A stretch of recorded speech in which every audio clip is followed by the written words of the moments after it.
Now. Okay. There you go. Hi, everybody. My name is Emily Barber. I work in a bunch of different capacities, mostly on campus, in different activist roles. I actually work at the Regina Public Interest Research Group. It's a student center here on campus. We're student-funded and student-run. We're a nonprofit organization as well, and we do social and environmental justice work, both on campus mostly, but also in the greater Regina community. I'm also the LGBTQ director for the University of Regina Students' Union here on campus. And I'm also the operations executive for Students for Mental Wellness here at the U of R. You might have seen Mental Wellness Week happen back in February, and I had part of a hand in organizing that.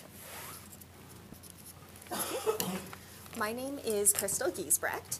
I'm a registered social worker, and I work for the Provincial Association of Transition Houses and Services of Saskatchewan. Really long title. PATHS is our acronym. And what we are is the Provincial Association for Domestic Violence Shelters and Counseling Centres across the province. I also work part-time at one of the domestic violence shelters, which is Regina Transition House, and I teach as a sessional in social work here. And another thing that's a big part of my life is I'm an Amnesty International volunteer field worker, and I'll probably be talking kind of about all of those roles in some of my comments today, so I wanted to tell you kind of all of those things. Danzig. My name is Gary Edwards. I work with a group called All Nations Hope around 5th Avenue, and it's a 4-part nonprofit that supports mainly. We try to target those that don't have a voice, so we target Aboriginal people with hepatitis C and HIV/AIDS. I work in one of the areas that goes in our intergenerational connection with residential schools, and we take IRS survivors to their cases to figure out their path in life, get them on their healing journey, and my fellow survivors definitely benefit from our support. Aside from that, I'll go into what I do as the questions come. Perfect. My name is Leah Bernard, and I'm the Director of Service Delivery for Big Brothers of Regina. Some of you might be familiar with some of the work we do, because I heard it's some of the ECS classes that we have here tonight, and some students. So basically, been around for 3 years, and Big Brothers of Regina, we believe in the value and the values of mentoring, working with different ages, 6 to 16, technically up to 18 years old, I guess, depending on when the kids want to drop out of the program, and dealing with all walks of life. And that's basically it. And again, we probably talk about and answer some more questions once they arise. Sorry again. Let's test this. Okay, I guess I don't need to actually come up to say it, but the first question that we have for tonight is just asking them to go into a little bit more detail about what social justice actually looks like in their community and how do they work with some of these concepts that align with social justice. You want me to start? You don't have to. You can, whoever wants to start, you just pass. I'm like this, No one wants Who would like to start? How's that? Go ahead. Okay, can we just repeat the question and how many answers do you want? Is anybody here familiar with Big Brothers of Regina and some of the work that we do? Let's start there. Has everybody heard of Big Brothers Big Sisters? Yes, okay, sounds good. Perfect. So a little bit of what we do, we have a few different programs that we are running out of the community. If everybody would think of Big Brothers Big Sisters, it's our traditional match program. Everyone always thinks that we deal with, at-risk youth. Name me one youth that's not at risk. So we've tried to, over the last few years, take a look at that and really make the impact to everybody, that it's not just, families that come out of poverty or anything like that, that's who we serve. I mean, like I said, we deal with all walks of life and making those impacts to everybody that we work with and families alike. Megan definitely could speak to some of that as well, too. Megan's one of our mentors here. So we also do an in-school mentorship program where we do work with kids one-on-one, take them out of the classroom, 1 hour a week, basically. Just do arts and crafts, fun things, physical activity. Everything is done on our in-school grounds. So we don't really get the chance to take the kids out of the community and do those fun things. However, things like that do happen, and we turn into more of a traditional match when the families really, start listening to the children come home, listen to the impacts that our mentors have made on them, and we, have those discussions and try to turn them into a traditional match. And then there's also an after-school program that we are running for Game On. Basically, it's for boys in grade 6 through grade 8, but we have seen an impact that it's not just boys wanting to take the Game On mentorship, and we've increased it into a lot of females taking it. So just I guess, things like that that happens in society, and transitioning it into what you wouldn't think is the norm, because none of us probably ever work with the norm, right? So a little bit. So maybe any questions? Not everybody raise your hand. Sorry, I'll go next to you. Rich. We have a lot of programming going on that represents Aboriginal people, and as you know that demographic is changing a lot. What you'll notice, first of all, is that Aboriginal is changing to Indigenous, and the effort is to indigenize things that we're going through as a group of people.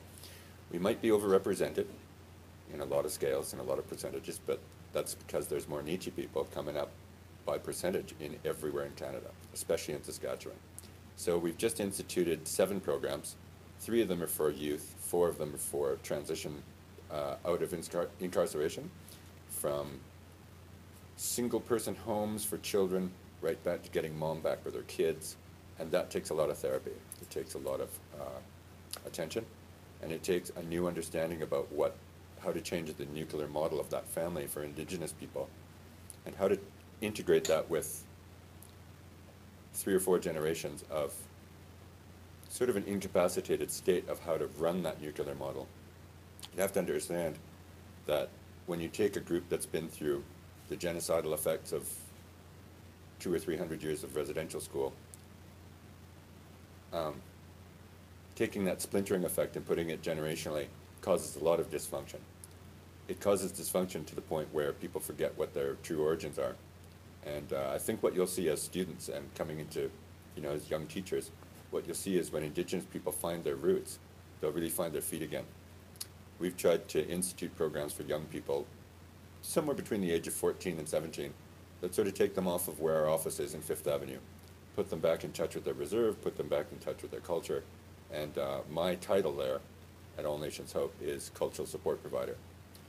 So if you could imagine all of you people in this room having to learn a different way to hold yourself and a different way to be, as a distant memory, relearning your language, relearning a way to conduct yourself, relearning a way to generationally meet the people that have come before you, somehow find a language to speak to them. That's what we are on the uphill battle doing. And All Nations Hope has been involved in the 5th Avenue effort for 15, 16 years now. I've only come in for the last 4 years of the residential school effort. The Indian residential school effort was put together by the Truth and Reconciliation Commission. And I've been fortunate enough to learn from a lot of elders that are now, they're retiring. I'm the next generation that's come up. And for the time being, I'll be sitting in the hot seat trying to encourage as many young people to find their path again. I don't know if you're very familiar with the conditions around the hood, as they call it, or 5th Avenue. Every city's got one. It's just that with the reputation that comes with coming from such a natural circumstance like a reserve out in the Capel Valley into the city, once you get yourself trapped, it's hard to tell somebody they're trapped if they don't yet realize that that bear trap is on their ankle. They're not feeling it, so to speak. So it's a different mechanism. It's something that takes a little while to understand, and I think the more you become familiar with it, the more you'll get interested in it. But it's going to be up to you guys, right? So on the question of what social justice means to me, it's of course about working toward ultimately getting to a society that's fair and equitable and just for all. And my work, both in my career and in my volunteer work, really focuses a lot on women's human rights and ending violence against women and girls. And something that's really important to me, I think, in social justice work is coming at it from a macro level. And I want to give you an example from both aspects of my work. So during my work at PATHS, my colleagues at all of the domestic violence shelters across the province are doing the frontline work with victims. So after a violent incident has occurred, women and their children come to the shelters and receive services and support, and they're there to get on their feet. And that is absolutely necessary, and it needs to happen, and we need those services to be available for victims. But we also need to be doing work to prevent violence and work on solving some of those issues so that eventually our services aren't needed. So in my role at PATHS, that's where I can do a lot of the work at the macro level. So we do public education, we do training with police and our CMP cadets, with healthcare providers, with students, with the general public, and a lot of also just general kind of public awareness stuff and training for our staff too. So we have the capacity and the ability to work to try and end violence. So that's something that I think is really important and needs to be going on at the same time, all the time, to try and work toward getting to the root of the problem.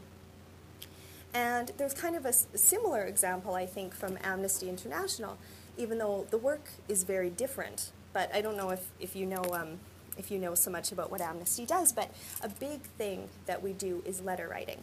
So we write letters to get freedom for prisoners of conscience a lot of the time. So people that are imprisoned because of their religious beliefs, because of their sexual orientation, because of their political values, and they've been imprisoned, they've been subjected to torture, to unfair arrest, etc. So we're writing letters to try to get freedom for these people, to call for investigations into the unfair treatment or the torture that was perpetrated against them. So even though those things are, sometimes we work on things here in Canada, but a lot of times that's international. But that's the frontline work, where we're working for those individuals to get their freedom and to assist them. But then there's also macro level work in Amnesty. And an example of that has been all of the work and the advocacy that has went into calling on the federal government to implement a national action plan and a national inquiry on missing and murdered Indigenous women and girls. And as well, recently, in recent years, Amnesty's been doing more court challenges and more legal work too. And I think that's really exciting because we have to be there on the front line to do the work to assist victims that need help now and to join our voices to assisting people who need help. But it's not going to change if we can't try and work upstream and make some changes there. So that's really important to me. I think that's really interesting that you talked about that. I was really, something I talk a lot about in my work is that I want to not have a job one day, and I'm not even done my degree, and when I say that to a lot of my friends, they look at me like I'm completely like gone off the deep end, and like, what do you mean it's going to be hard enough for you to find a job with an arts degree? But I don't want a job one day. I don't want social justice work to be required. I just want the world to be like all rainbows and lollipops and gorgeous. With our PIRG, the work that I do there, our work looks really diverse and interesting, and it's always exciting, and we're always doing new things. We're more of a broad organization. Our main mandate is to work for social and environmental justice, focused on campus and focused with students. So we do a lot of work in engaging students in these conversations around social justice and environmental justice. So that means teach-ins, different educational things.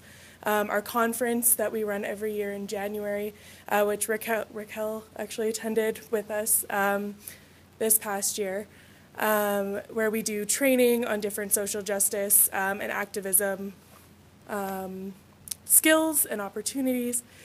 It also means that sometimes we run fundraisers. So we actually ran a refugee relief fundraiser and raised like way more money than we even thought that was possible. We raised over $6,000 back in December for the refugee relief effort. So it looks really, really different day to day, and it keeps us on our toes, that's for sure, especially as students. But yeah, I think that's all I have to say right now. Okay, great. Does anybody have any questions at this point? Yeah, I do. Gary, yeah? You said something about the youth having their foot caught in the bear trap. And I'm wondering if you can elaborate a little bit more on that. I'm kind of thinking if in the future I happen to be working in a school with children of Aboriginal ancestry, and these are some of the challenges they're facing, to have a better understanding of what it is that you're speaking about. Yeah, that's good that you caught that metaphor. I meant it that way. I'll develop both sides of that metaphor for you. Bears are really intelligent. They're not a stupid animal. But they also realize when they're being hunted. They have an instinctual alarm that goes off. And they have a matriarchal society, so their head mother, their den mother, decides and dictates what the little cubs and the rest of the whole herd of them are going to do as a dynamic within them. What happens when you domesticate them is that they forget what a trap looks like. They don't recognize it any longer. It's part of their instinct that they lose. They become confused about the dynamic that's ahead of them. But, you know, that's only when you disguise that trap very, very well. And for the first generation of the bears that were to meet a metal trap on the side of a riverbed, I'm sure that they just looked at it and walked by. But, you know, being an intelligent being, they'd get a little bit curious about what that smell was. That wasn't the natural smell, and they'd get closer and closer. Well, sure enough, it only takes another generation to register that smell, and another generation after that to start registering that it's something to follow in after they're curious about it. And then the fourth generation will, you know, spring the trap. One of two things will happen. It'll either chew its leg off, come back lame for the rest of its days, or it'll die in that trap. If you look at the beginnings of the industrialization that's so popular right now in Regina, i.e. the Regina industrial schools that were right after, came in cycle after residential schools, a lot of what went into those children turning out from being trained in residential school, taught a new language, taught a new place to be. When they got to industrial schools, they became a member of society, but in a really, really stark, sort of blank manner.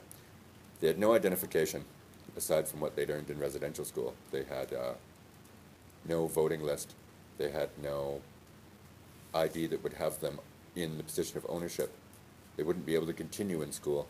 So all of a sudden, for example, the industrial school that was so popular here, that'll come up in the news, I would say within the next year or so, is one that was in the Brownstone building on Broad Street, Broad and 8th. And it housed it's where they constructed the means to make John Deere tractors. And in those days when they came up, in the early part when they were just coming out of horse-drawn carts into semi-quote automatic, they were something to see. They looked a little bit clunky. But to put the pieces together was very dangerous. So you'd need people that, A, you didn't have to insure, and B, it would even be better if you could find people you didn't have to pay. And those were the children that came from the residential schools out in Capel that had been there for more than 10 years, that had learned some technical ability, and had been sent to the city. Not only had they been divided from their parents and their family unit, but they'd been taken off their reserve and not recorded, so nobody knew they were gone. They'd go to a residential school and stay for a number of years, and their parents, should they inquire, would have to go through quite a serious levy to get themselves to an inquiry point to the Indian agent that would be minding them on reserve as a family.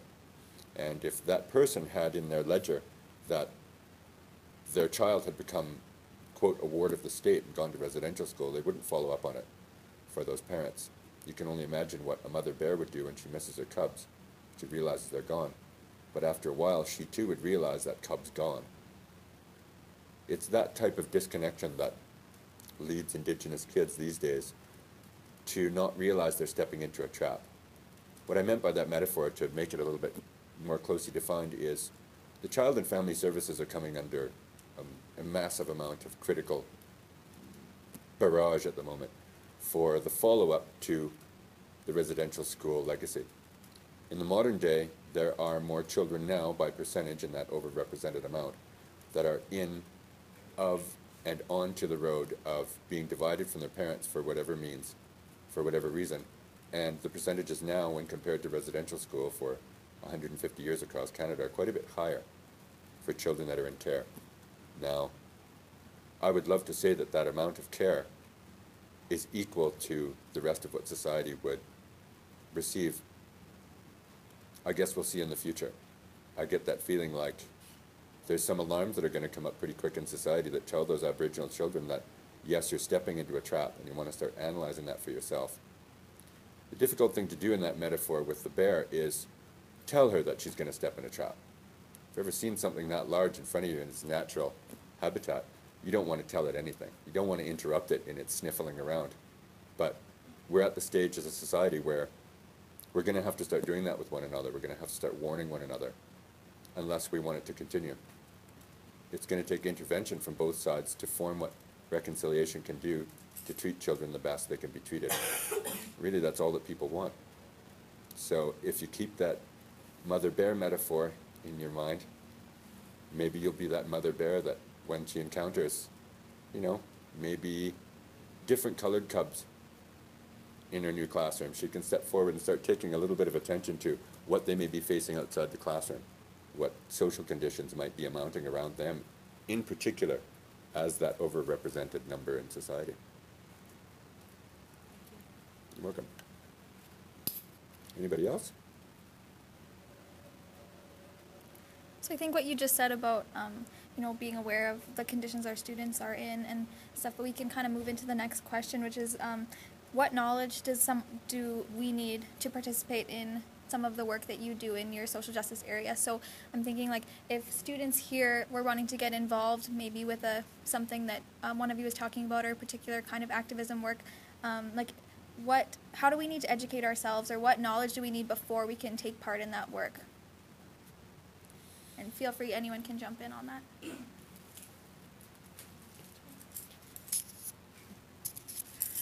All right, I love this question. I get asked this question a lot for people that want to get involved in, especially the University of Regina Students' Union, but also to a certain extent with the Regina Public Interest Research Group, where I work. And there's too much knowledge. What I often say is that there's too much knowledge to try to get it all before you start. It's impossible. There is too much to know about social and environmental justice that you're gonna hold yourself back from doing amazing work if you try to get it all before you start. And a lot of this knowledge actually comes from doing the work. It comes from encountering amazing people in your day-to-day life, like the people that are sitting here beside me, and learning incredible things from their experience. It does help to keep your ear to the ground, to go out of your way to educate yourself on current issues and different perspectives on those current issues. For example, with the election, let's use the election last night. So Brad Wall and the Saskatchewan Party were elected for a majority again, and that is something, some of their policies are things that in my work that I fight against. Not necessarily the party, but some of the policies that they have. So it's going in, finding out that the Sask Party won, and then digging deeper, finding out what it means that the Sask Party is our government again. What does that mean for all different types of groups of people? And that's some research that you can do in a couple of hours. And if you keep doing that and you make that a daily thing in your life, you can go into doing any of this work and be incredibly effective at it. And just take all of the opportunities for workshops, for trainings, opportunities to listen to other people that are doing this work. Not necessarily me, I don't consider myself an expert at all, but I love doing this work, and you can just learn a lot from going out and starting, and that's the biggest thing that you can do. And I would echo that as well. I'll speak about Amnesty International here, and you don't need any specific knowledge before starting. I think just a willingness to learn and to get involved. My advice would be, before you get involved with any social justice organization or cause, you just want to research the organization and figure out if it's a fit for you.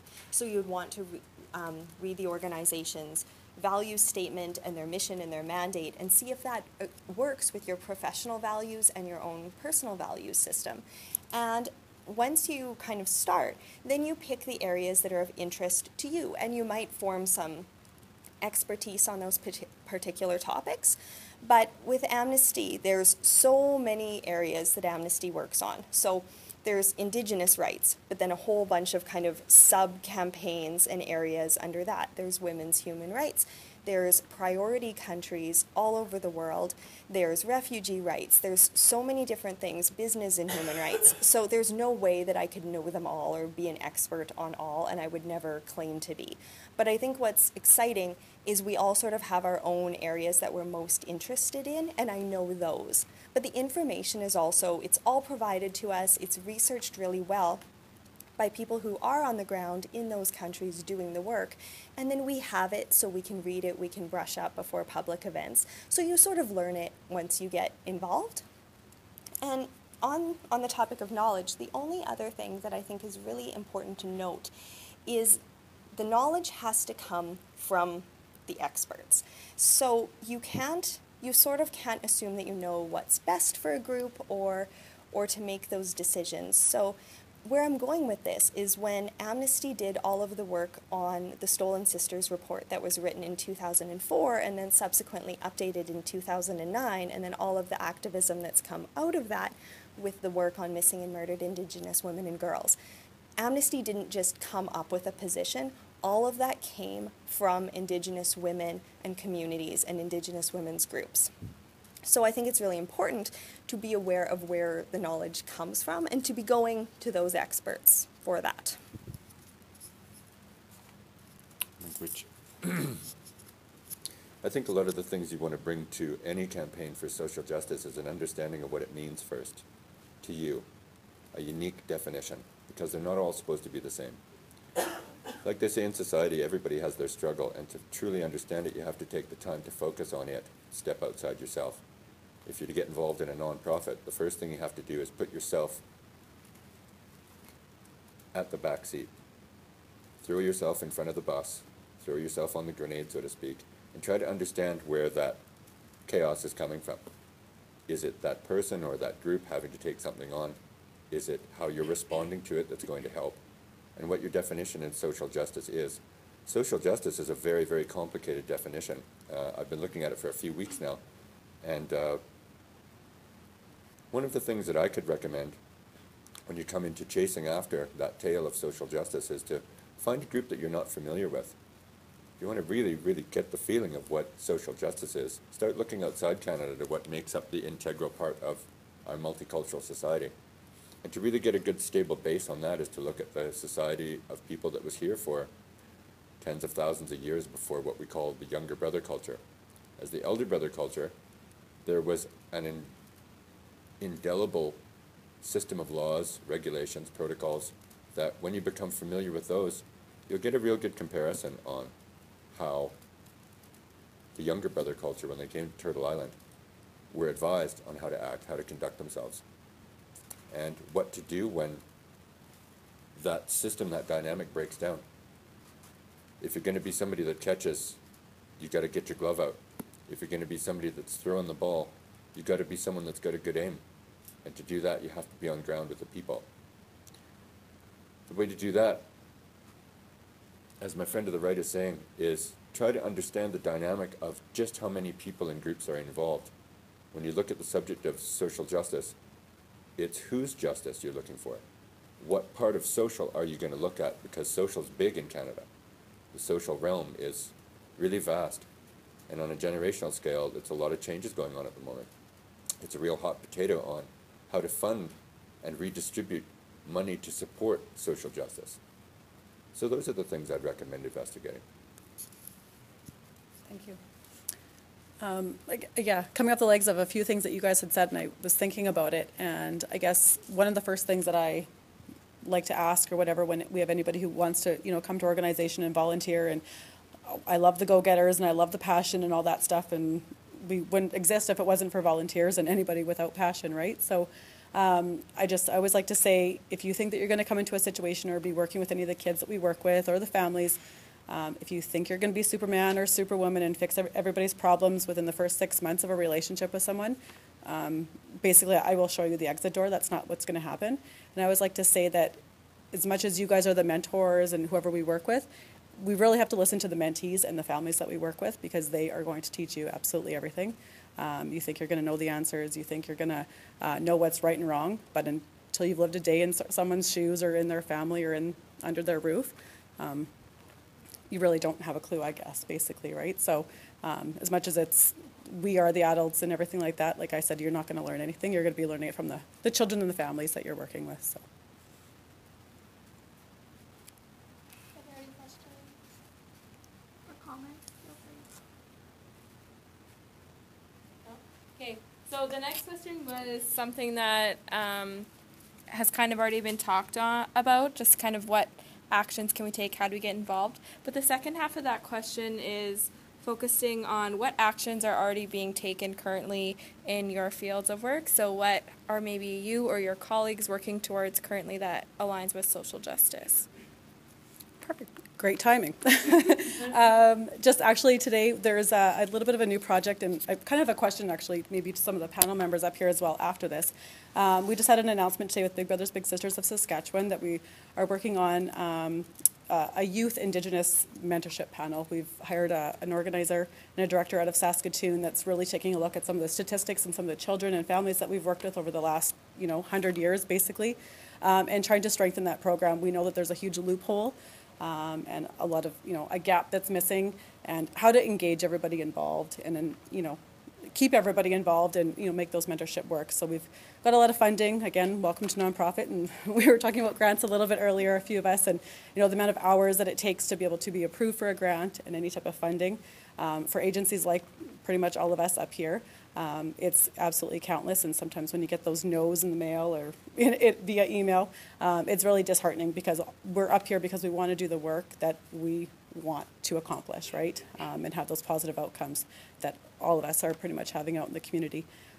So yeah, there's kind of good timing on that one because it was just announced today, and we have somebody hired out of Saskatoon, and we've started our work. So there'll be a new program coming out soon. Very cool. We have much the same thing. We have an amount of funding that's just been sort of approved to us, and that'll go to everything from what we have is, close to Regina, is a youth and teen program called Spirit Horse, and it does connecting up children that are away from their parents, children away from their family center, with something a little bit more alive, getting them out of the city, getting them onto a horse ranch, teaching them the responsibility that it takes to have a horse in your stall, so to speak, as a good friend. Teaches them how to rely on something that's going to give them something back, instead of become so desensitized to the environment around them that they stop giving, that they start feeling so self-conscious that they don't turn on as children or young adults. I agree that there's a lot of funding that's coming down the tube, so to speak, to Saskatchewan in itself, because there's a lot of resources being sold here. There's a lot of money that's going to be stippled down through the province that will come in turn. There's been British Columbia, there's been Alberta, now there's going to be Saskatchewan. The unfortunate part is when you see those billions of dollars come through, a lot of them that should be earmarked for nonprofits. We represent 3 or 4 nonprofits up here. If the federal and provincial government were to earmark us, they would make us strive to write a better proposal to receive those grants than another person. They wouldn't accept one grant for all of us, yet we'll do much the same amount of work, much the same percentage of society. So a lot of the work that we try to do is aligning with programming, as opposed to overlapping programming where we seem to be taking the kids that really need the attention or sticking to one focal group or another. We try as much to integrate it as possible. That's what you'll find also with a lot of the funding grants that are being given right now to nonprofit groups. They rely on making a definition that incorporates reconciliation. But that's a whole nother conversation, that word itself. I mean, it's very, very large, and that's even larger than social justice right now. It involves that. It's very, very close, but there's a conceptual lesson that my elders gave me when I was a kid that I'm really starting to understand more and more as I blab on length when I'm taking out other people's time in interviews and panel sessions.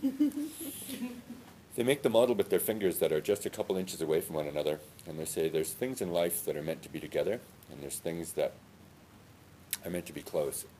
They say that with things, there's a lot of things in life that'll be close, but they're never going to be together. They say there's a lot of things in life that are together, but for some reason they're not going to be close. If you adapt that to human beings, you soon discover that, we've got a lot of kinship between us. We've got the same understanding as one another. We've just got a little bit of a tweak that's going to take a definition to step again, outside ourselves and back into a bigger circle.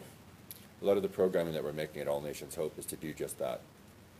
And it'll take a while, but we've started picking away. We've started digging at the earth. We've started getting to that crust. So what we are trying to encourage younger practicum students that we have working with us is to do the exact same thing. And it's hard because you're speaking to a source that has not yet been spoken to. You're trying to reply to questions that haven't been asked yet. You're trying to look for solid ground on something that isn't yet stable. But somebody's got to do it. We've all got to start together.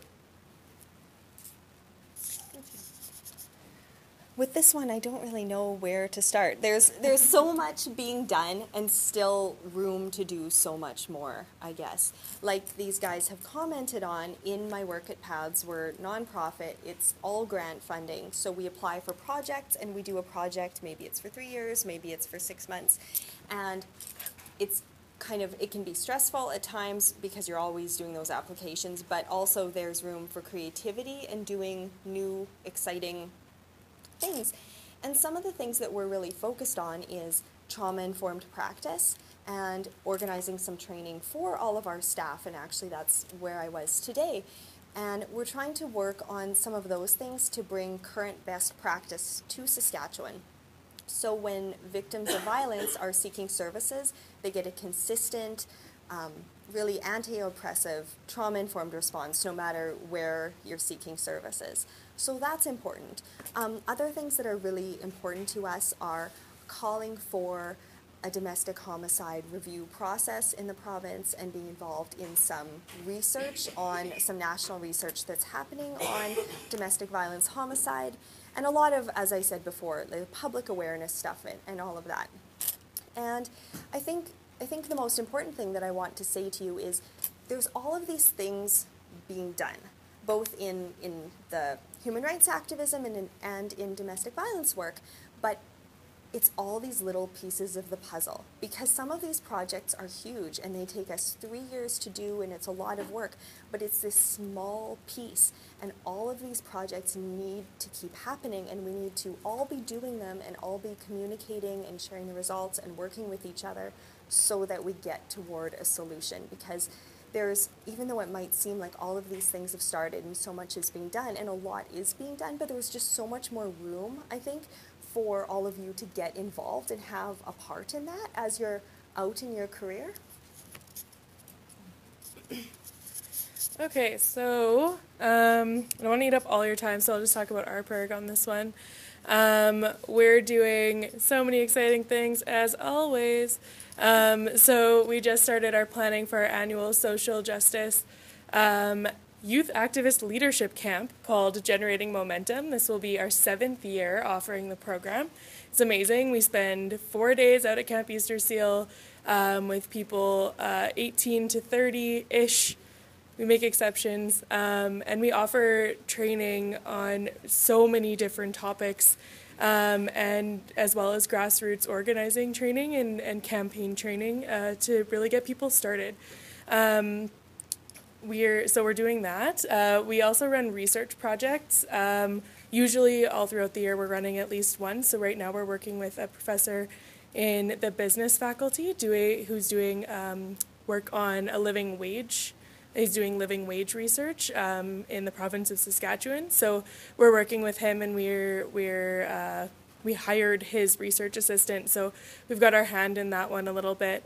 And we're also doing this really awesome bike event where we're going to hopefully be able to, sorry, excuse me, I'm a little bit sick, where we'll hopefully be able to give away a few bikes to newcomer and refugee families and be able to spend the day with some of these families, show the kids how to ride bikes if they don't already know, talk to the parents, show them how they can do a couple little fix-ups by themselves, and really just spend a time really doing some community building and creating some kinship with our new neighbors and things like that. So that's something that those are a few things we're doing right now, among others, but yeah, I'm excited about those ones. What if I ask if you have questions? Yeah. Leah, did you say you had a question for the panelists? I guess more of a question, I think, towards the panel, and it's interesting, you know, more meetings that you go to, conventions, it doesn't matter, but you always learn about the neighbors that we work with, you know, basically in the city or in the province. And I always just wonder, like, are we all trying to strive towards the same goal? And then I find that there's a little bit of overlap in some of the programs, and I don't know, sometimes it's a good thing and sometimes it's a hindrance. And I always like to know what everybody's voices are on that, right? Like, it's kind of like, oh, I didn't know that you were running that program. Well, hey, guess what? As of today, you know, we kind of are. Great Does question. it appear to be like a waste of dollars versus, hey, the more programs, the better? And that's something that I kind of struggle with, more on a personal level, right? So, I don't know. I don't know what the right answer is. I don't think this is the right answer or is totally answering your question, but I hear what you're saying, and I think it's important for all of you students to know too, is to be informed as much as you can as what's out there, right? Because you get so busy, and as much as there's all these different events or different groups are doing things, and you think, oh yeah, I want to go to that, but I'm at my desk and I have a lot of work to do, and maybe I'll just keep plugging away, and you do. But the more you can get out to stuff and the more you can talk to people, you know what's happening. Because every time I come to something like this, then I learn. And you can't always keep up with everything, but it will make your job so much easier when you're out there if you know what all of these different organizations are, because then you can refer your students to Big Brothers, or you know that there's a program for youth at a different organization or whatever it is. So for us, we're working in the community, and it's hard to keep on top of that, but all of that information that you can collect and kind of be keeping track of, I think it makes the job so much easier. So for instance, as far as I know, there's 78 to 81 different recognized nonprofits operating at the exact same time in the municipal Regina district. And I believe their funding sources are just under 800 different ones, different sources, different shareholders that have different requirements for their board to process their proposals to allot that money for their programming. The larger amount of programming would be coming through the Saskatchewan government, Mr. Wall's Friends from the Potash Corporate, or any number of the larger bodies that have a great deal of money. With a larger amount of money, you have more prescript on what your proposal has to fit into. You have to bottleneck it into a smaller requirement. And when you do, you might have to shave off a couple horses for the kids to ride, or a couple of cups of coffee for the elders to have. The list goes on. I'm sure when you get closer to the involvement and what the administration is involved and what the gravity is for nonprofits, you'll begin to understand the stresses outweigh the results most days. We work at a desk that's very large, and it's got a lot of papers on it, and it's in a great big pile in your in pile, and it's got a very small slot to fit your finished product into.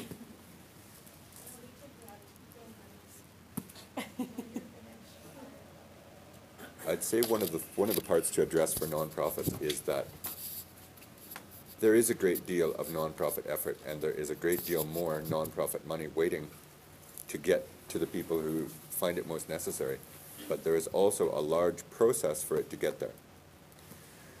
For instance, All Nations Hope, I believe in our history, we have been funded much the same as the Regina Capel Health Region has in its day, from some larger bodies that were federal, then provincial, then municipal funding.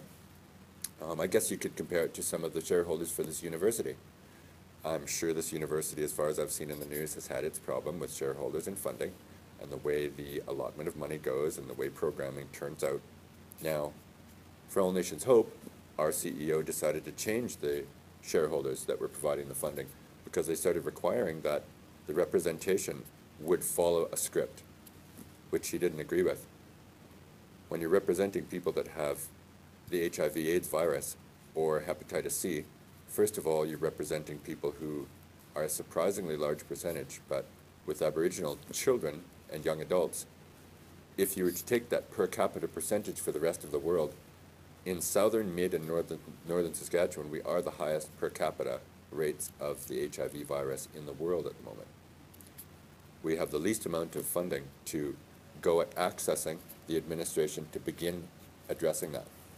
On the 87 reserves that exist between here and Buffalo Narrows, southern Saskatchewan and northern Saskatchewan, We also have 87 different chief and councils that have their funding coming from a federal body, from Indian and Northern Affairs. If you want spaghetti and you want a cluster to start ripping apart, it's just that. It's where your funding is coming from, how it's going to be distributed, and exactly trying to keep an eye on your fellow nonprofits and what they're up to. I think we could sit at length, the four of us here, and go on for 45 minutes going, really? You're doing that? I didn't know I had that idea. The formats change all the time. The reason they change is usually not because of the impetus of the people coming up with new administration or new definitions. They're trying to find a way to fit into the proposal structure.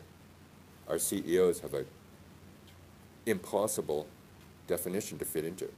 It's such, you know, the example I'll give is shooting from the saddle. It's like you're on a moving horse shooting at a target 100 meters away that's moving the other way on a different horse. It's bouncing, it's shaking, you got to keep your balance, you got to keep in the stirrups, you got to raise that weapon, you've got to shoot that thing and make sure it counts. The difference is, before you get on the horse, they're going to blindfold the horse, they're going to block its ears so it can't hear, and they're going to give you only one bullet. And if you don't hit that mark, another nonprofit person is going to get it. And after they don't hit it, another person's going to get it. You had a question, didn't you? Sure. So hearing some of the struggles in your work and how there's so much to know, there's so much to do, there's so many things happening, there's your inbox is this big and your outbox is this small. I was wondering if you might share how you keep hope alive in your own and sort of speak to self-care, like when you're talking about doing this kind of work. Does that make sense? I'll pass this over to begin the description on self-care. I'll get that back in a minute. Self-care, well, we'll touch that one on the very end. I guess what the hope and everything, you know what, honestly comes out of our success stories and the outcomes that we have coming out of our bigs and littles and, you know, from our families, teachers that we work with. It's what happens in the classroom or at home or at the bowling alley or, you know, for a walk around the park, it doesn't matter.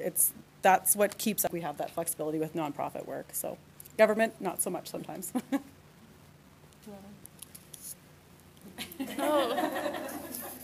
I love the topic of self-care, mostly because I used to be really, really, really terrible at it. And not that people didn't tell me about self-care and how important it was doing this work, but more like I was ignorant and young and stubborn, and I didn't want to listen because I thought I could do it all and I could change the world and snap my fingers like I did just now and everything would be great. And I think that one of the ways that I keep hope is actually realizing that like failures aren't failures. And so that goes from holding an event that maybe only 5 or 10 people show up to, where we were maybe expecting 50 to 100, realizing that that's not a failure of an event because those 5 to 10 people came and they got to have that education or got to attend that workshop. And that's not a failure because those people have something they didn't have before. And that goes all the way into my personal life and realizing that like today I really needed to be at work. I had so much that I had to do, but I am so sick right now that I was like, well, I have this thing tonight that I promised I would be at. I need to sleep. I need to do that. But realizing that not being at work and those emails, they'll wait till tomorrow. But that's not a failure because that's me taking care of myself. Also, doing things that you love and getting to know yourself and making time to know yourself.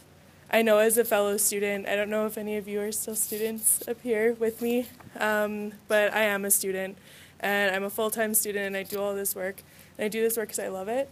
But also when you're a student, it's time to figure out who you are, and that sounds so cheesy and corny, but it's so important for self-care because if you don't know who you are and you don't know what you love and you don't know what your values are, you don't know where to prioritize your life. And if you want to paint on the weekend, instead of going to that rally because you really need that time for you, or if going to that rally is your self-care and it is your priority and it's going to make you happy, that's really the number one thing for me for self-care. And don't wait until it's too late, because I did, and that was awful. Okay. No, really good points. And this is so important in all of our work, in social work, it will be in education. But I think you have to realize that it's not your job to solve all of the world's problems, and you can't. But it's your job to do your little piece to the best of your ability, whatever that is. And like she said, sometimes you need to rest. You can't be doing social justice work 24 hours a day. It's not possible, and that's not your responsibility. But you choose the things that you're able to do and you're up for and that you're passionate about, and then you give it your best try, right? And I think the important thing is, don't get frustrated and don't get overwhelmed, because there's so much. You're never in our lifetimes, we're not going to see violence end. But we keep doing our part, because if you helped one person, job well done, right? So I think you have to look at it like that, and maybe your jobs will be a bit different. If you're working in schools, you'll see students throughout the year, maybe you'll see the ending, but in our work a lot of the time, we don't always get to see the happy ending. We work with people, and then they go on their way, and you think, I hope those positive changes they made stick, or I hope there's a good ending for them. But unless you run into them on the street one day, you don't always know how it ended. But then sometimes you hear these stories later of a person who had all this success and what you did really helped, but you didn't know that at the time, right? And I think we have to keep that in mind. But about the thing, you know, if you have an event and only 5 people show up, it's not a failure because you impacted 5 people. But I heard a story when I was in training today, and I really liked it, so I'm going to tell it to you too. And maybe you've heard this before, but it's the starfish example, where a young boy and an older man are walking on the beach, and all the starfish have washed up with the tide, and they're all on the beach, thousands of starfish. And the little boy starts picking them up and chucking them back into the ocean. And the older man says, What are you doing? There's so many. You could never get them all. What's the point? It won't even make a difference. And the little boy says, it made a difference to that one. So that's the point, right? Is you just do your piece. Because if all of us do our piece, that's something. You made a change for someone. And that's the best you could possibly hope for, I think. Good call on the self-care. What gives me hope? Well, for every disheartening situation that occurs, I see the reflection of hope right beside it. That comes from a long echo from a long, long time ago. This weekend I was told a story as well. I went and sat back when I went to the bathroom at the powwow, and I was encountering one of my elders, one of those old fellas that you see off to the side. It isn't really part of the dancing anymore, but he was one of the people that taught me to dance when I did my cycle. And he has told me the same story since I was a little boy, and of course, I just knew it was coming. He looked at me, and he recognized me, and he said, And when that sort of means, here it comes. I got just the one for you, packaged up in his little mental envelope, and delivered it right there. And his story is from the Treaty 6 area, from the Atakahoop Preserve that's been under the lens a little bit lately. They've had a little bit of really tragic sort of chaos hit them. And it was in his family land that it occurred. And he managed to swallow it back because it was a really touching day for them. There was a lot of charges coming, a lot of division in their family and their family land. They'd lost a couple of them as well. He's the patriarch of the family. He's the oldest man, so there's a lot of pressure on him. Managed to stifle it back and wipe his tears off and say to me, said, "You know the story, don't you?" Instead of me getting him to agree and tell it again, I just let him flow. The story is from one of the chiefs that signed on, touched pen to paper for the Treaty 6 area, and it was Chief Mistwasas. Mistwasas means big child in his language. And that's to illustrate that one of his many names that he was given over his 11-year cycle of names through a very, very long life was big child. It analyzed the big child that lives inside that great big child you see that never really grows up. And that's what your elders really see once they've seen you born. They They can never really see you as an adult. They see that tiny little baby that was produced. No matter how old and how ugly you get, how angry you get, they see that cute little infant. And one thing that Mr. Wassas did when he risked all to somehow see what was going to happen in the Treaty 6 area, the morning that they signed treaty, I believe, would have been 1806, I think, in the Treaty 6 area. Don't quote me on that, it might be wrong. But they were being forced to fit into social justice, they as a group of people. And it was a social justice that they didn't agree with, nor did they really understand it in the language they were being told. They were being told in French and English. They were Cree-speaking people. They were the Hebok people. The morning that he was supposed to get with 5 other local chiefs to sign this document, they'd stayed awake all night in ceremony because they knew they were going to die. They could see in the eyes of the people who were introducing this table and pen and paper that there was a lot at stake. They also knew that the people that were introducing this agreement weren't going to let them live through it. There's something that when you go at an adversary, you know whether they respect you or not. You know whether they're going to treat you well or not. You know it right from the onset. And if you've been treated badly repeatedly by people, you start to recognize that vibe, that vibration. Anyways, Mr. Wassas sat up to the table, and at the time, the history books will show that there was a lot of confusion going on around the table with the local tribes, or there was a huge amount of chaos within the number of nations because they were being told different stories, they were being told gossip about one another, and they were trying to divide and rule, which was working at the time. They were turning war chiefs against war chiefs and peace chiefs into war chiefs and descriptions that just didn't fit them in a foreign language. Mr. Wassas was brought to the table at the end of a long line of chiefs, and what he noticed is that after the chiefs would come to the table and sign the document, just put a mark of whatever it was with the ink, they'd sort of be led off that way. And you know, as you come to know your nations, you don't really get lost in your own land. Well, he was smart enough to sort of give the signal to the people who were receiving them. Did they actually get to you at the lodge they were led to? And no, they didn't get there. It was only 200 yards to the lodge, and somehow they disappeared, never to be seen again. He started realizing his position. One of his younger headmen that was behind him lived through the whole experience, survived it, and when asked, what's going to go on here? Mr. Wassas replied, you know, there's going to be a great deal given for a great deal to come. And the young man beside him said, well, I see who we're signing for here. I see what this agreement is. I understand it in English. You don't really understand it, but, you know, my question is, there's these people here in our circle, but what about the others? And Mr. Wassas replied, there are no others, before he signed that paper. And that's why the Treaty 6 area exists, and basically why I'm here. So stories like that give me a lot of hope, because who knows, maybe I'll be signing papers someday. Maybe for something other than funding. In my lifetime from residential school, I've been taken from a place where they were burying half the students out the front of the school in mass graves, with us burying them, to me sitting on a stage in a panel talk, talking about hopefully what's going to happen. So yeah, there's a little bit of hope for you.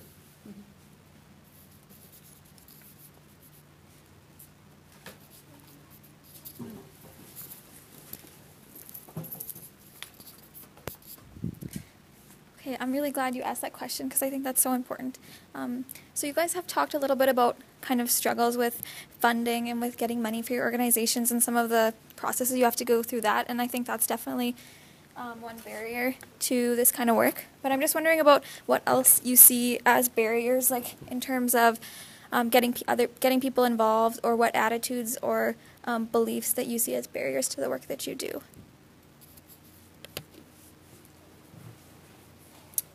I guess I'll start. Well, Big Brothers Big Sisters doesn't exist without volunteer-based mentoring.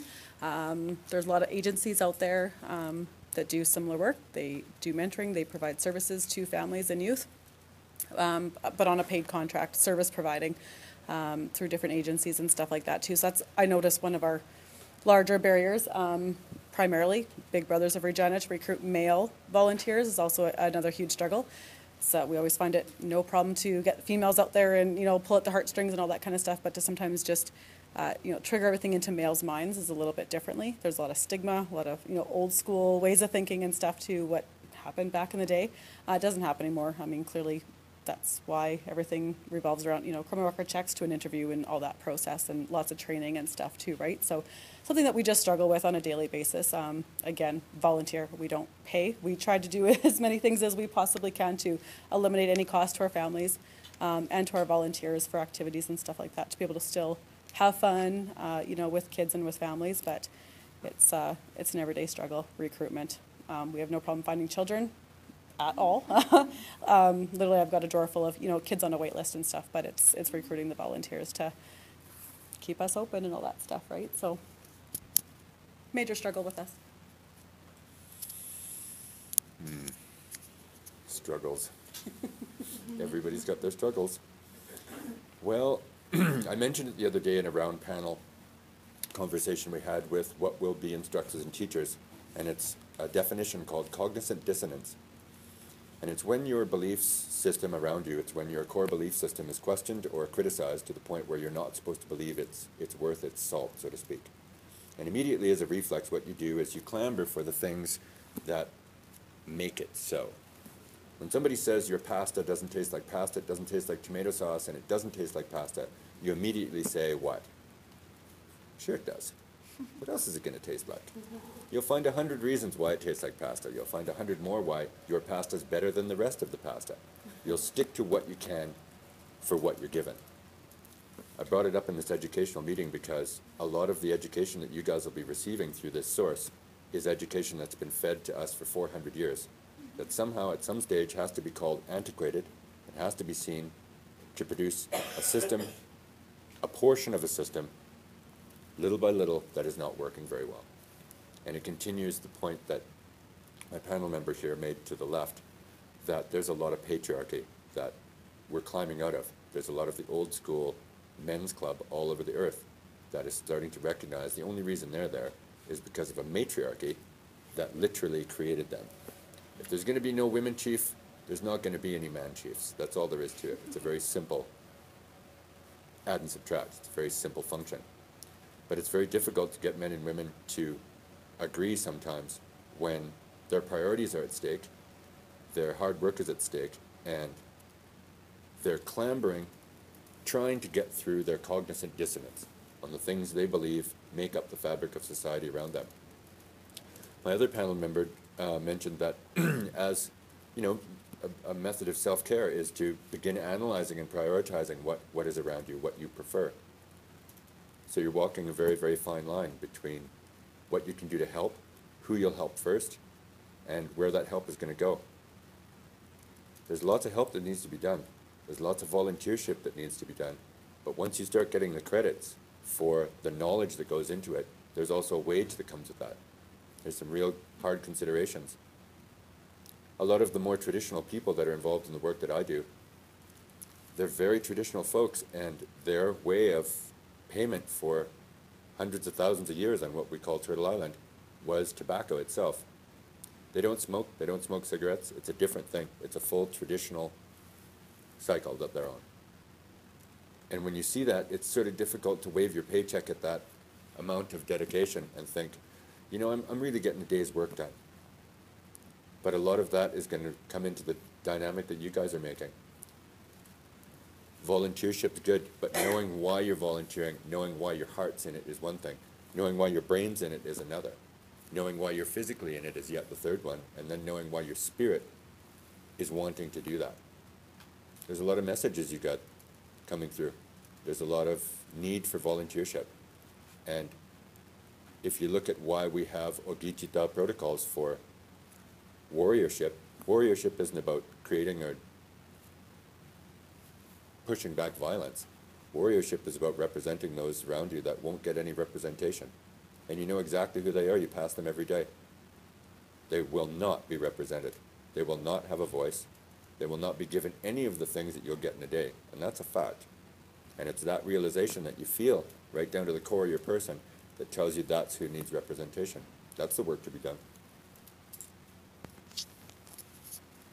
So speaking of barriers, I think the biggest thing in volunteer work is time.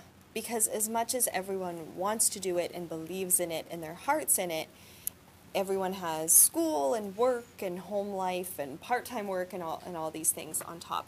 But I don't think that's insurmountable, because with time management you can manage it. And if it's what you want to do and you're enjoying it, then that's different, right? And I think what's really important, and what I wanted to say to you with that, is coming to it with a positive attitude. Because I kind of see too, and I've told some of you this before, I think, is that I kind of see people coming to this sort of social justice activism with one of two attitudes. So sometimes people come and they say, I wanted to get involved with Amnesty International because I heard about torture and it's horrible and it's so awful and I'm so angry and I'm so enraged, and that's why I want to be part of this. Yes, torture is awful, obviously. But I think you can come to it with a positive attitude where you say, I heard about these things, what can I do? I want to be part of it. And there's ways that you can deal with really difficult subject matter, but still have lots of fun. And some of the things we do are fun and kind of silly, and that's not to make light of the subject matter or anything like that, but it's how you can get attention, get other people to join your cause, and also enjoy it yourselves. So one example is we joined the First Nations Caring Society to call every year on Valentine's Day. They call on the government to provide adequate funding for First Nations children on reserves. So this was the 9th year of that. Maybe next Valentine's Day we won't have to do it again. But Jessica was part of this. And what we do is we make Valentines and we send them to the MPs and to the government. So it's like, Dear Prime Minister Trudeau, we hope you'll have a heart for First Nations children. And it's kind of silly, but it works, right? And another thing that was kind of fun and silly, but again, works, is Amnesty has done a whole ton of activism on trying to get Canada to sign on to an international arms trade treaty. So you may or may not know, there are more regulations on bananas, selling bananas from one country to another, than weapons. It's entirely ridiculous, but it's true. And so on top of all of the petitions and letters and all of that kind of stuff, one thing that people did was dress up in these big banana suits, like full banana costumes, and go out on the street and hand out information and be like, did you know? Which is silly, but it gets the point across, and people remember. People remember those facts, it gets noticed. But my point in all of this is we're still working on serious subject matter, we're still getting stuff done, and we're still getting the point across, but you don't burn yourself out by always dwelling on the horrible, negative things. Because it is horrible and negative, but we dwell on what we can do. And that's where there's something to get really excited about, I think. And so I think that's how I manage to keep doing it, and it doesn't feel tiring or exhausting. It feels really fun and exciting, because what can we do about it, right? Like, what's that small piece of a change you can make? So, doing something fun. I love that, doing something fun. Always helps, for sure. Probably for me, working on campus in a student center and in my other capacities, my biggest barrier is probably student involvement. And my issue is, I don't think it's student apathy. I talk to a lot of students and they hate this and they hate that and they wish this would change and they wish that would change. So it's not that students as a whole don't care. It's that I think they're not given, like, we're not given ample opportunity to plug in. We're not given the knowledge of how we can be hands for our community in making not only this campus, but the Regina community, the Saskatchewan community, and the communities that we go on to live in after school, make those better communities. And where we fit and how our skill sets are all incredibly important in all of these different sorts of movements for justice, environmental, social, what have you. So in my work, finding students with time, again, we talk about time, with time and with enough knowledge of their own skill sets. Because I don't know, I just think profs don't tell students enough how wonderful they are. And I work with students all the time, and I'm not saying that I need to be told I'm more wonderful, but I work with a lot of students that don't know all of these incredible skills they have that are so valuable to the work that I do. And as volunteers, students are incredible because they just know so much things and all that. Anyway, another barrier, funding has sort of been touched on, and as a student center, we are guaranteed, we have guaranteed income every semester that comes from your student fees. Surprise, surprise, you pay my salary. But also, our status is not solidified. So I'm not sure if you know, not this past URSU AGM, but the one before that, a student got a few of his friends together and wrote a motion to take away our funding, essentially. For our student center, he thought that we were too, he said that we were partisan, which we're not, and he didn't want his money going towards the work that we did. Thank God we rallied, and we had about 175 people show up in support of our organization and vote down the motion to change our funding structure, which would have effectively destroyed our organization. But that is a barrier to the work we do. We have to be careful, and we can do a lot of really awesome radical work, but if we ruffle too many feathers and we scare too many people, we're at stake, we're at risk, and that's my job, that's our ED's job, but that's also the things that we run on campus that students take advantage of, and the services that we're available to provide right now won't be able to be provided later. So that's a barrier that we're coming up against, and every year we just cross our fingers and hope that nobody tries to take it away, and if they do, we rally. So, yeah. Any questions? Is that everybody? Any questions? No? Okay. So we're going to wrap it up right away. I guess we just want to ask before you finish, what are some ways, if anyone here wants to get involved specifically with the organizations that you work with? Do you want to just give a little spiel about how they might go about that, who to contact, what they need, etc.? Absolutely. Okay. Get your pens ready, because I know you're all really excited to be involved in the things I'm involved in. I don't see very many pens ready, but I guess that's fine. You'll remember, I'm sure. So if you're interested in getting involved in the Regina Public Interest Research Group, which is where I work, we do have a volunteer team called the Yes Team, where you can attend really cool events like this, actually, and get volunteer hours for it. Just need to write us a little report. It's really easy and a lot of fun. So if you want to do that, you can actually just email me, is probably the easiest way, at outreach@rperg.org. So if you didn't get that, I'll be around after. If you'd like to become involved in URSU, if you want to hold a position on the board, by-elections will be coming up in October. Our annual elections just happened, in which I got reelected, but there's tons of spots on the board, and we'd really love to have all of you awesome faces there.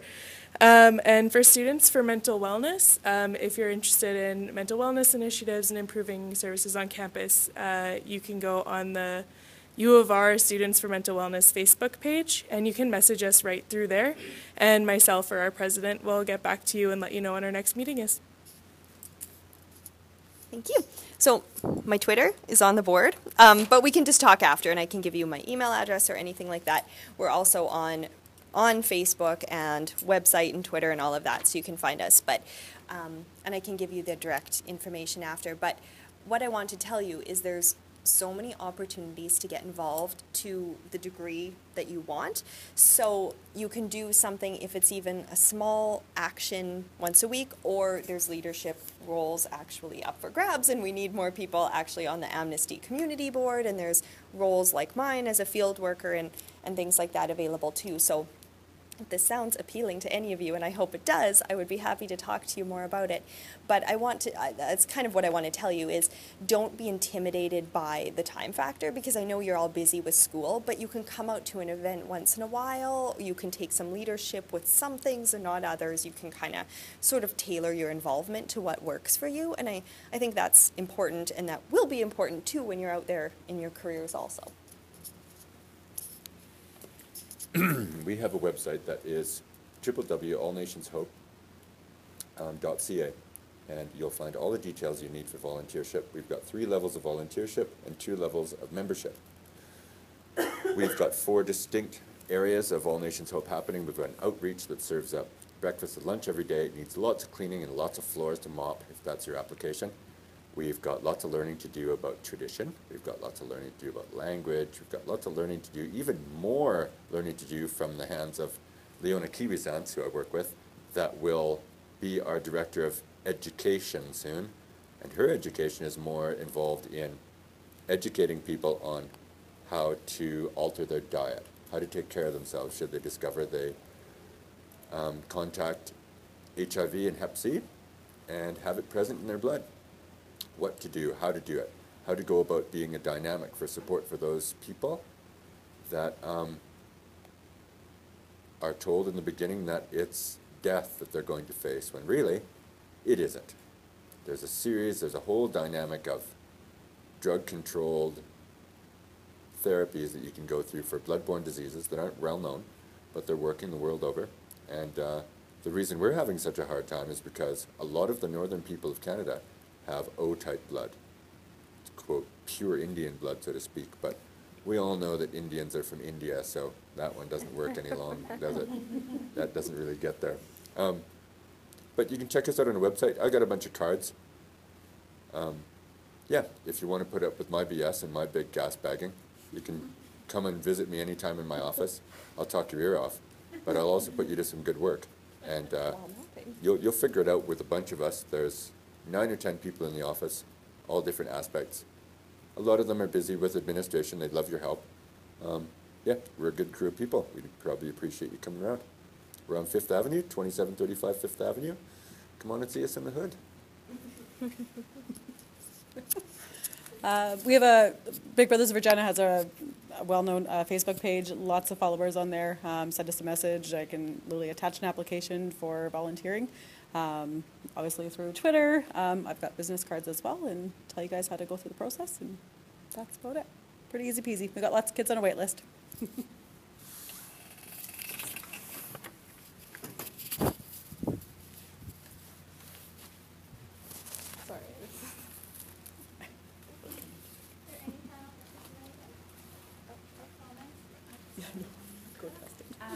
Crystal, do you want to talk about the Amnesty night coming up on the 14th? Yes, I do. Yes, Thank if they you. have any information. I would love to. Yeah, so I should have said this, and thank you to Jessica for reminding me. Oh, microphone.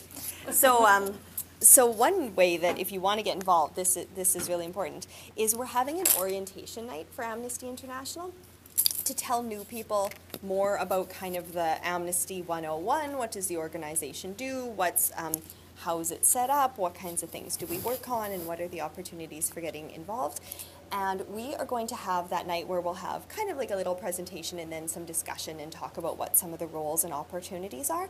And we're doing that on Thursday the 14th, next Thursday, in the Ursu Boardroom, 7 p.m., 7 to 9. Thank you to Jessica for reminding me to tell you all that. And I hope that some of you can come to that. It'll be a good opportunity to hear about what some of the volunteer roles that are open are, and to hear a little bit more of kind of what we stand for and see if it's something that's a fit for you.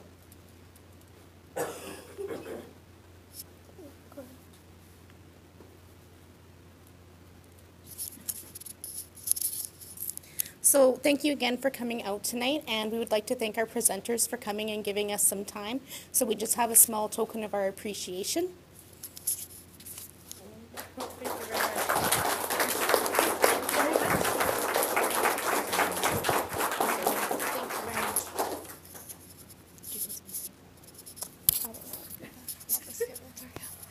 Not tech savvy. Okay. So Yeah, we can just show the whole crowd. So thank you all for coming out. Feel free to stick around. There's still more snacks and coffee, or if you want to talk to any of the presenters or the panelists, I'm sure they'd be willing to share some more information or give you, some specific, if anyone's really interested in a specific organization. But thank you very much, and yeah, I think that's it. thank you so much. Thank you. And we will email out the certificates. Probably not till next week, because this next week is a long one. End of next week you'll get them. Okay. Okay, I'm going to turn off the fancy swivel cam. And thanks to our